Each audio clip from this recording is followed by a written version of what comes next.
Hello friends, and you are most welcome to Easy Way to Learn Study. As you know, we are running a series of English grammar classes. So today we are at class 10, or this class says that we have to go through present perfect continuous tense. So what about this tense? Let me tell you. This tense gives a time. हमने पहले पढ़ा है present continuous tense. Present continuous tense में और present perfect continuous tense में क्या difference है, पहले हम ये जान लेते हैं. प्रेजेंट कंटिन्यूस टेंस में हमें टाइम नहीं दिया होता है, कोई भी टाइम हमें स्पेशली कोई टाइम नहीं दिया होता है, जैसे कि 2 घंटे से, 2 मिनट से, 4 मिनट से. इस स्ट्रक्चर सेम रहती है, बस उसकी हेल्पिंग वर्ब में थोड़ा चेंज होता है. मैं कहूँ मैं 2 घंटे से तुम्हें पढ़ा रही हूँ, तो मैं तुम्हें पढ़ा रही हूँ आई एम टीचिंग यू. मैं तुम्हें 2 घंटे से पढ़ा रही हूँ तो आई हैव बीन टीचिंग. यहाँ पर जो मैं वहाँ एम लगा रही हूँ, I am teaching you, I am teaching you. यहाँ पर जो हेल्पिंग वर्ब इसकी एम है वो चेंज हो जाएगी हैव बीन में. तो I have been teaching you क्यों चेंज हो जाएगी? क्योंकि यहाँ पर हमें टाइम दिया हुआ है. मैं तुम्हें 2 घंटे से पढ़ा रही हूँ. और जो प्रेजेंट कंटिन्यूस टेंस था उसमें हमारे पास कोई टाइम नहीं दिया था, कोई भी स्पेसिफिक टाइम नहीं था. यहाँ पर हमें मिला है 2 घंटे से पढ़ा रही हूँ, 2 बजे से पढ़ा रही हूँ. तो हमें जानना है कि अगर ड्यूरेशन दिया है 2 घंटे से पढ़ा रही हूँ तब वहाँ पर 4 का यूज़ करना है, ये जानना है. वैसे मैंने बता ही दिया है, वहाँ पर हमें 4 का यूज़ करना है. और जहाँ हमें दिया है एक पॉइंट कि 2 बजे से पढ़ा रही हूँ, जिसमें हमें टाइम का पता नहीं चलता कि कितनी देर हो गई है, 2 घंटे हो गए हैं या 4 घंटे हो गए हैं. सिर्फ एक पॉइंट दिया होता है टाइम का कि 2 बजे से, 2 फरवरी से, 2 मार्च से, 2 हफ्ते से, इस तरह से 2 सेकंड से, 2 मिनट से पढ़ा रही हूँ. तो वहाँ पर हम यूज़ करते हैं सिंस का. तो ये तो हो गया डिफरेंस फॉर और सिंस का. तो चलिए देखते हैं इस टेंस की स्ट्रक्चर जो मैं अब पढ़ाने जा रही हूँ. कौन सा tense? That is present perfect continuous. और कौन सा डे है आज हमारा? Day 10. Let's start the video. तो इसमें देखते हैं अफर्मेटिव. सबसे पहले अफर्मेटिव. अफर्मेटिव क्या होते हैं?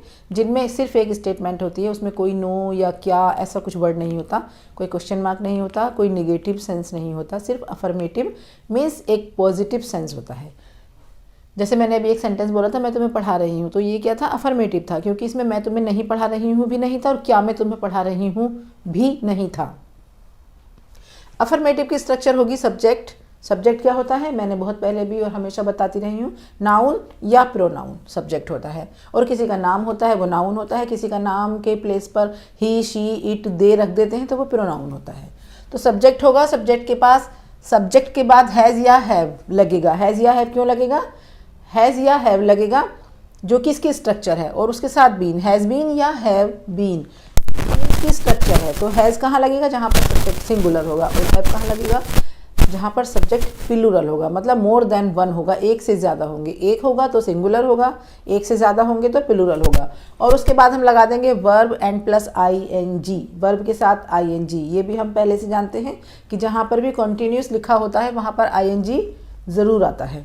और उसके बाद ऑब्जेक्ट. अब आते हैं निगेटिव सेंटेंस कैसे बनेगा. निगेटिव में कुछ भी नहीं है, सिर्फ हैज़ और हैव के बाद हमें नोट लगाना है, उसके बाद बीन लगाना है. मतलब जो हमारी वर्ब होगी और जो हैज़ हैव है, जो भी हैज़ या हैव दोनों में से कोई भी होगा, उसके बीच में हम नोट बीन लगा देंगे. और उसके बाद वर्ब में ING and then object.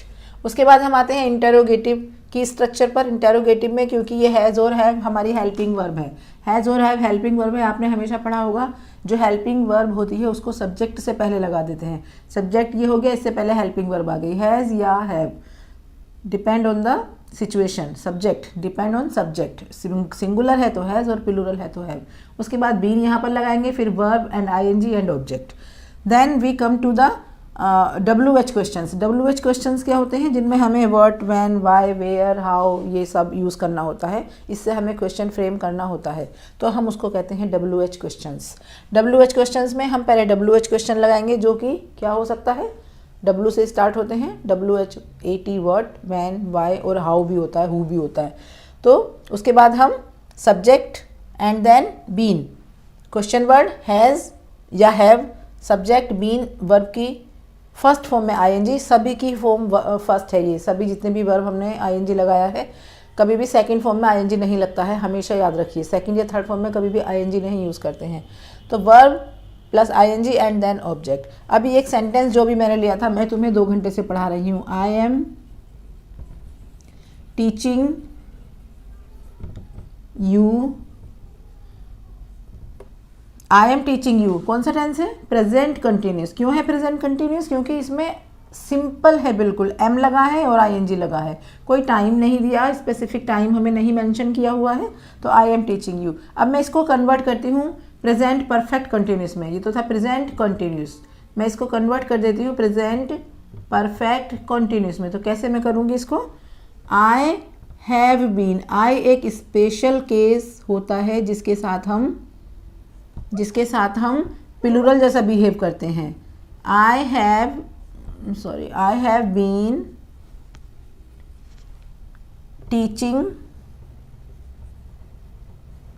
You, and you के बाद क्या लगाएंगे? कब से पढ़ा रही हूँ? 2 घंटे से मैंने बोला, 2 घंटे, मुझे टाइम एकदम मेरी आंखों में क्लियर हो गया और ड्यूरेशन पता चल गई। 2 घंटे कितने लंबे होते हैं? 60 मिनट प्लस 60 मिनट, 2 घंटे हो गए।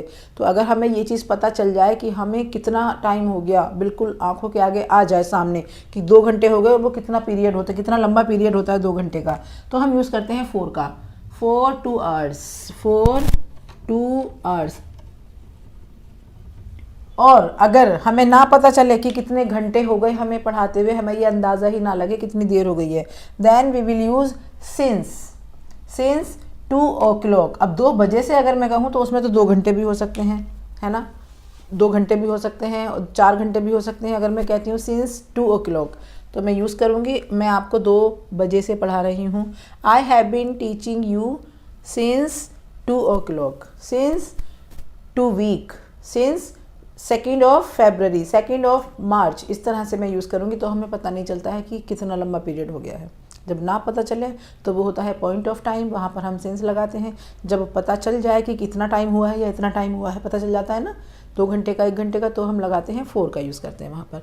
ठीक है, तो देखते हैं कुछ सेंटेंसेस और उनके थ्रू करते हैं इस टेंस को बिल्कुल क्लियर। देखते हैं कुछ सेंटेंसेस। गाइस सॉरी, मैंने ना पहले हिंदी नहीं लिखी थी, लेकिन मुझे लगा शायद हिंदी की ज़रूरत है, तो मैंने वहीं पर एडजस्ट करने की कोशिश की है। So hope so you will not mind it.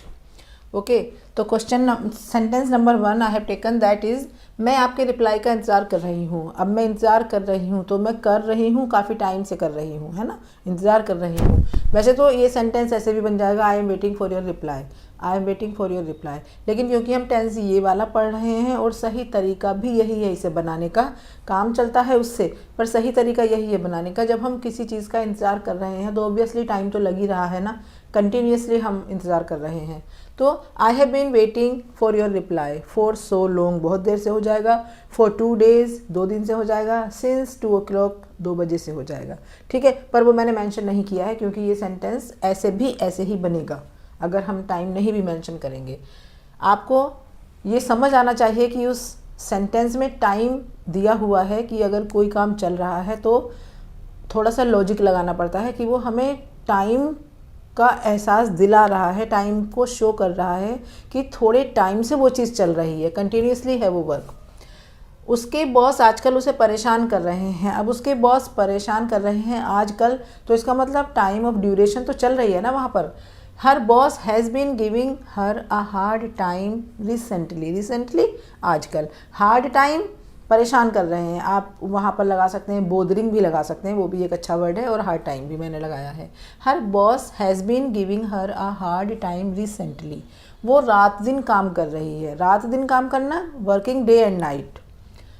She has been working day and night, अब रात दिन काम कर रही है, इसके लिए रात दिन के लिए फॉर या सिंस का यूज़ नहीं करते हैं, हम ऐसे ही बना देते हैं। She has been working day and night. ये आपको जितना आप रीडिंग करोगे बुक्स में या वीडियोस देखोगे यूट्यूब पर, मेरी ही नहीं आप किसी और की भी देख सकते हैं, ऐसी बात नहीं है कि मैंने आपको फिक्स किया है कि मेरी ही देखनी है, ऐसा कुछ नहीं है। तो जितना आप रीडिंग करोगे, जितना आप लोगों को अच्छी इंग्लिश सुनोगे, जितना आप इंग्लिश के टच में जाओगे, उतना ही आपको रीडिंग से और लिसनिंग से पता चलेगा और राइटिंग से पता चलेगा कि कहाँ पर किस तरह से फोर, सिंस या नहीं भी यूज़ किया जाता है।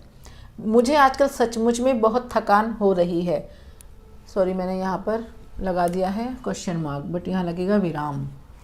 Recently I have been feeling really tired. Recently आजकल I have been feeling really tired. तुम कितने समय से शादीशुदा हो, क्वेश्चन मार्क लगेगा यहाँ पर। तो अगर कोई शादीशुदा है तो वो तो अब हो गया ना, शादी तो उसकी हो गई, तो अब तो वो शादीशुदा ही रहेगा हमेशा तक, ठीक है ना। तो ये भी इसी टेंस का सेंटेंस है कि वो अब शादीशुदा है, तो वो कंटिन्यूसली शादीशुदा ही रहेगा, तो उसमें भी टाइम मेंशन है इनडायरेक्टली।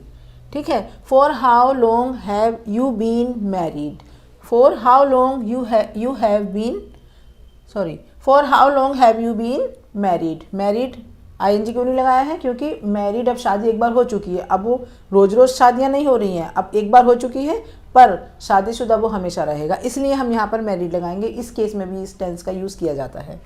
क्या वो दोपहर से सो रहा था? Has he been sleeping since afternoon. Since क्यों लगाया है? क्योंकि दोपहर से सो रहा था, टाइम मेंशन नहीं है। दोपहर से एक पॉइंट ऑफ टाइम है। अब पता नहीं तुम किस टाइम पूछ रहे हो, उसको कितने घंटे हो चुके हैं, लेकिन हमने तो दोपहर से पूछा ना। टाइम हम अंदाज़ा नहीं लगा रहे कितनी देर हो गई। अगर तुम हो सकता है तुम रात में पूछ रहे हो या अगले दिन सुबह पूछ रहे हो कि कल दोपहर से सो रहा था या आज दोपहर से सो रहा है, तो इस केस में हम सिंस का यूज़ करेंगे, क्योंकि हमें ड्यूरेशन नहीं पता है टाइम की। तुम तब से क्या कर रहे थे? सपोज बच्चे काम कर रहे हैं, मम्मी ने कहा चलो अब खाना खा लो, मम्मी अभी तो काम ही पूरा नहीं हुआ है, तो मम्मी यही कहेगी ना कि तुम तब से क्या कर रहे थे।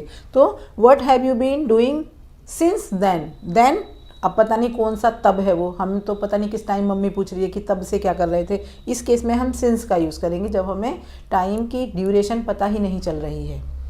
What have you been doing since then and question mark. वह कुछ दिनों से कुछ नहीं खा रही है।